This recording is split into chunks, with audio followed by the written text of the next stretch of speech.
Hello friends, good morning. कैसे हो आप लोग। आज मैं पुनः उपस्थित हूँ प्रैक्टिस सेट 3 लेके। तो आज हम देखेंगे प्राचीन इतिहास का प्रैक्टिस सेट 3। ठीक, और इसमें हमने 20 इम्पॉर्टेंट क्वेश्चन लिए हैं और आज के क्वेश्चन जैन धर्म और बौद्ध धर्म से ही संबंधित हैं। ठीक, तो आइए हम लोग देखते हैं। हमारा पहला क्वेश्चन है कि जैन धर्म के संस्थापक कौन थे। ठीक, पहला क्वेश्चन है जैन धर्म के संस्थापक कौन थे। तो जैन धर्म के जो प्रथम संस्थापक थे वो ऋषभदेव थे। कौन थे? ऋषभदेव। और इन्हीं को प्रथम जैन तीर्थंकर भी कहा जाता है। क्लियर। नेक्स्ट क्वेश्चन है महावीर स्वामी का जन्म कहाँ हुआ था।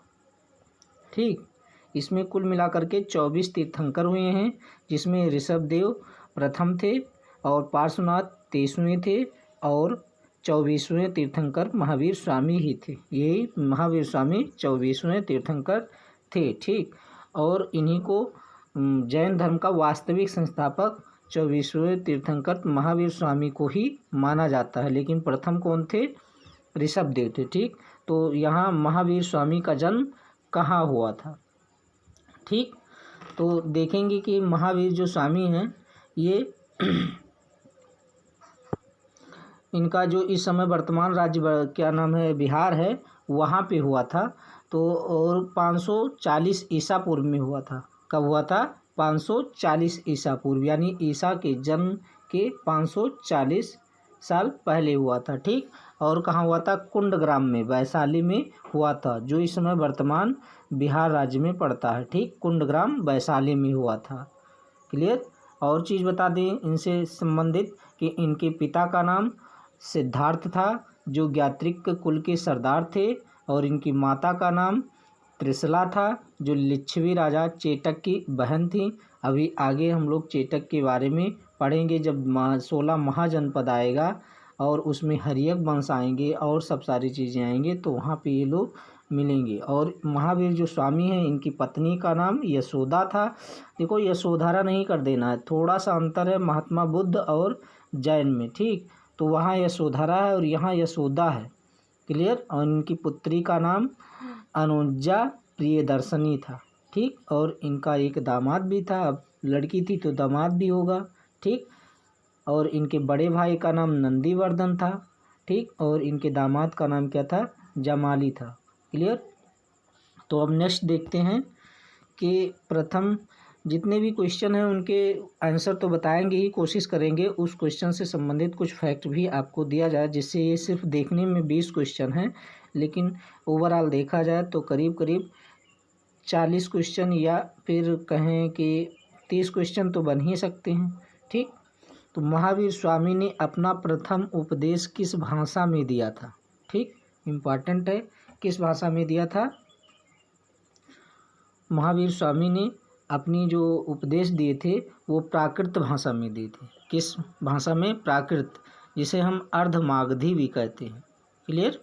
फिर है महावीर के प्रथम अनुयायी कौन थे। जो महावीर स्वामी थे उनके प्रथम अनुयायी, इनके मतों को मानने वाला प्रथम व्यक्ति कौन था। ठीक, तो महावीर के अनुयायी जो थे वो निग्रंथ कहलाते थे, और ये भी बंधन रहते। निग्रंथ का मतलब बंधनहीन होता है, बंधन से मुक्त होता है। और इनके जो प्रथम अनुयायी थे इनके खुद दामाद ही थे, जिनका नाम क्या था? जामिल था, और इनकी पुत्री का नाम क्या था? प्रियदर्शनी। ठीक, तो महावीर स्वामी के प्रथम अनुयायी कौन थे? जामिल थे। क्लियर। नेक्स्ट क्वेश्चन है, क्वेश्चन नंबर 5 है प्रथम जैन संगीत कहाँ हुआ था। जैन संगीत की सभाएं हुआ करती थी। ठीक, तो ये कहाँ हुआ था। तो प्रथम जैन संगीत ये जो है समिति, संगीत समिति है, ये पाटलिपुत्र में हुआ था। कहाँ हुआ था? पाटलिपुत्र। वर्तमान नाम क्या है? पटना है। ठीक, पाटलिपुत्र में हुआ था, और जो उसके अध्यक्ष थे वो अस्थोलभद्र थे। ठीक, ये बाद में आगे चल कर के 2 भागों में बढ़ जाता है। ठीक, तो एक में स्थूलभद्र रहते हैं और एक में दूसरा रहता है। और ये प्रथम जो है संगीत है ये 300 ईसा पूर्व हुआ था। कब हुआ था? 300 ईसा पूर्व। कहाँ हुआ था? पाटलिपुत्र में हुआ था। क्लियर। नेक्स्ट देखते हैं। नेक्स्ट है क्वेश्चन नंबर 6 है, जैन धर्म के त्रिरत्न हैं। ठीक, जैन धर्म के त्रिरत्न कौन कौन से हैं? तो जैन धर्म में त्रिरत्न जो हैं वो हैं सम्यक दर्शन, सम्यक ज्ञान और सम्यक आचरण। क्लियर? सम्यक दर्शन, सम्यक ज्ञान और सम्यक आचरण। क्लियर? नेक्स्ट क्वेश्चन है क्वेश्चन नंबर 7, जैन तीर्थंकरों की जीवनी किस पुस्तक में मिलती है? ये जितने भी 24 तीर्थंकर हुए हैं जैन धर्म में, इनके जीवन के परिचय किस पुस्तक में मिलती है? ठीक, क्लियर? तो जैन धर्म के जो तीर्थंकर हैं इनका जो जीवन परिचय है वो एक इन्हीं जो बताए थे स्थूलभद्र थे और एक भद्रबाहु थे। ठीक, तो भद्रबाहु ने एक पुस्तक की रचना की जिसका नाम था कल्पसूत्र। क्या नाम था?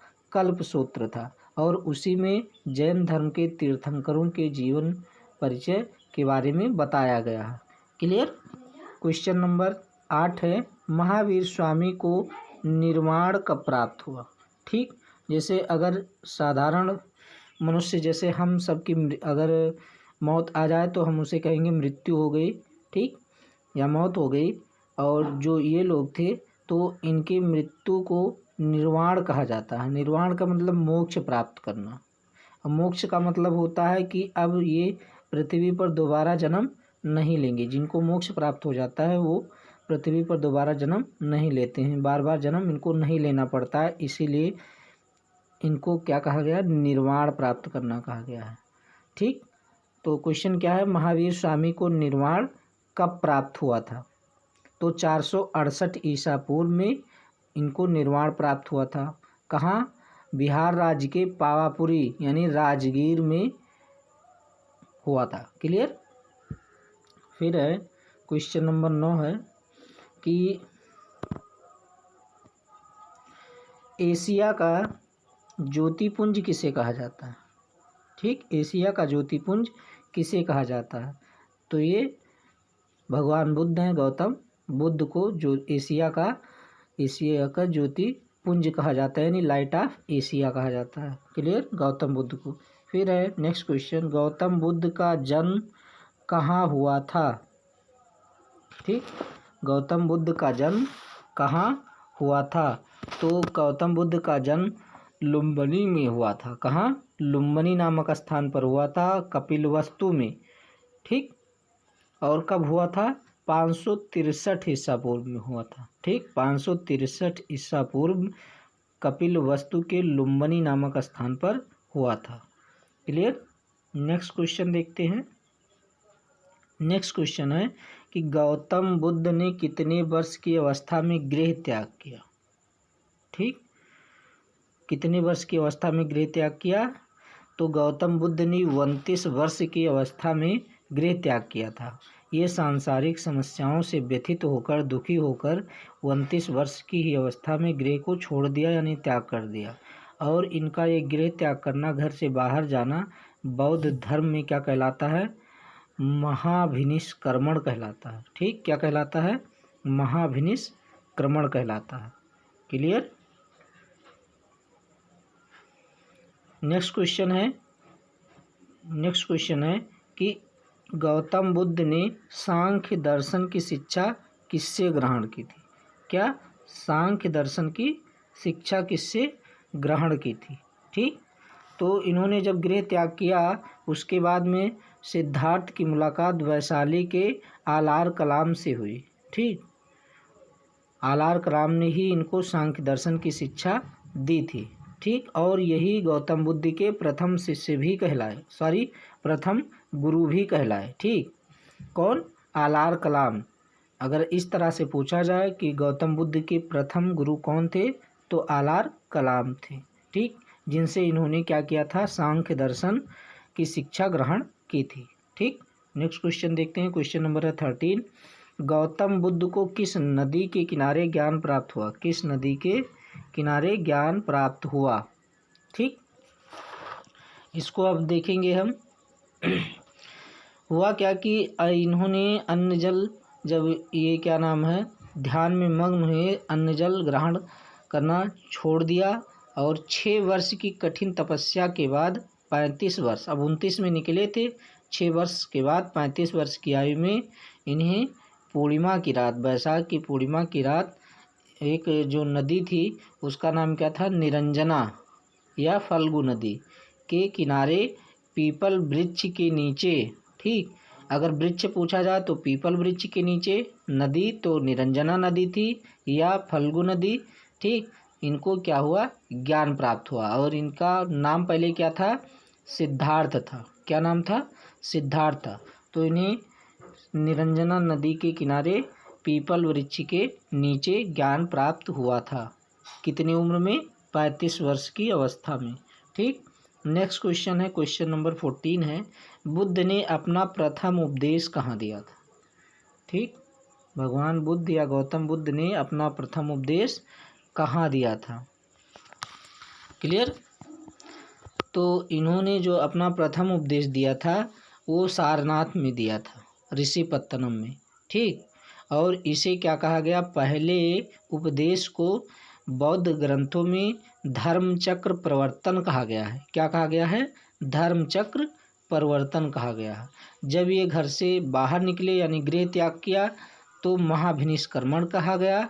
और जब इन्होंने प्रथम उपदेश दिया सारनाथ में तो धर्मचक्र परिवर्तन कहा गया, क्लियर। नेक्स्ट क्वेश्चन देखते हैं,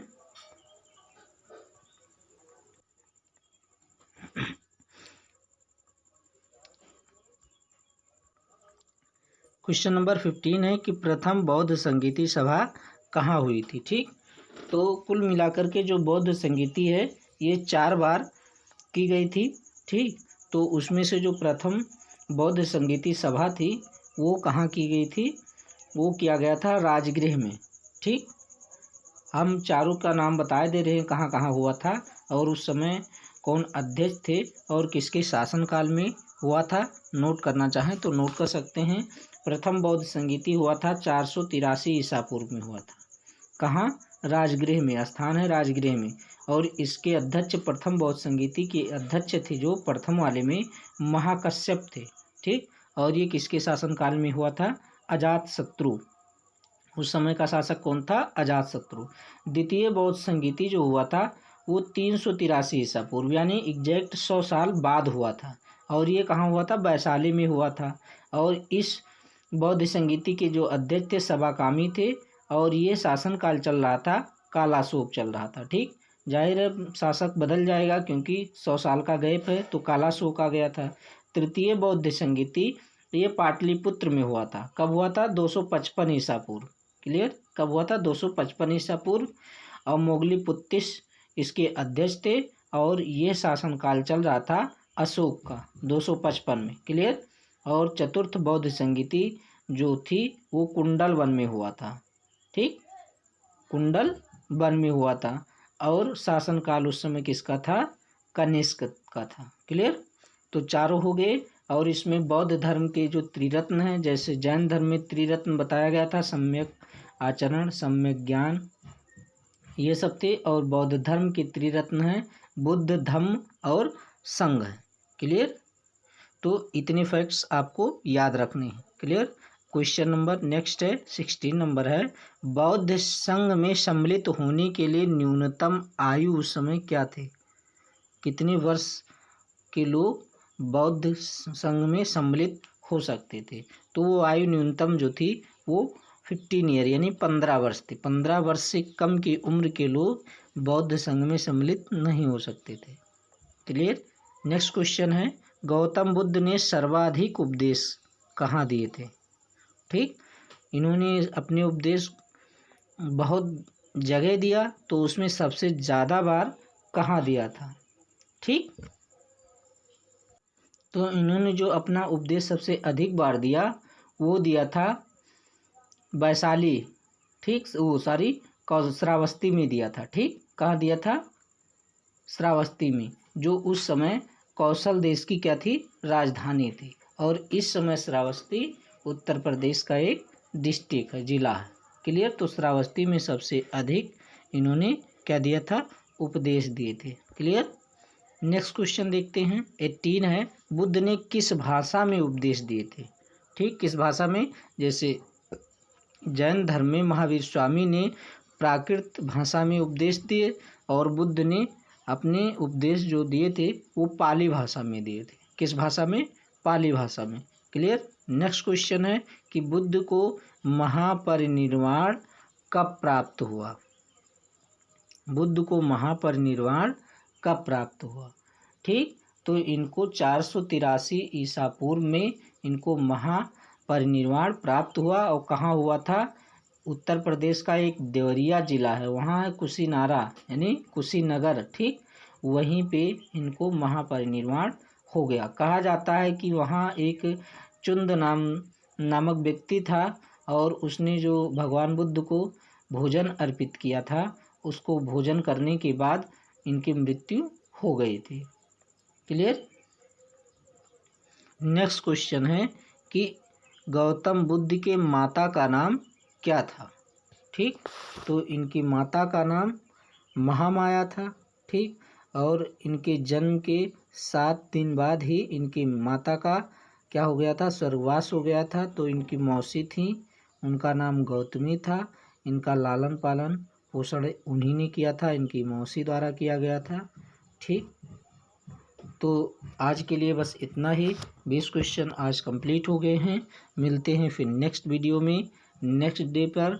ठीक, तब तक उम्मीद करते हैं स्वस्थ होंगे, मस्त होंगे और अच्छे से पढ़ाई चल रही होगी सबकी। वीडियो अच्छे लग रहे हैं तो लाइक करें, शेयर करें और सब्सक्राइब ज़रूर करें। ठीक, जिससे हम भी मोटिवेट हो सके और आपके लिए अच्छे अच्छे वीडियो बना सकें। ठीक, तो मिलते हैं फिर नेक्स्ट वीडियो में। नमस्कार।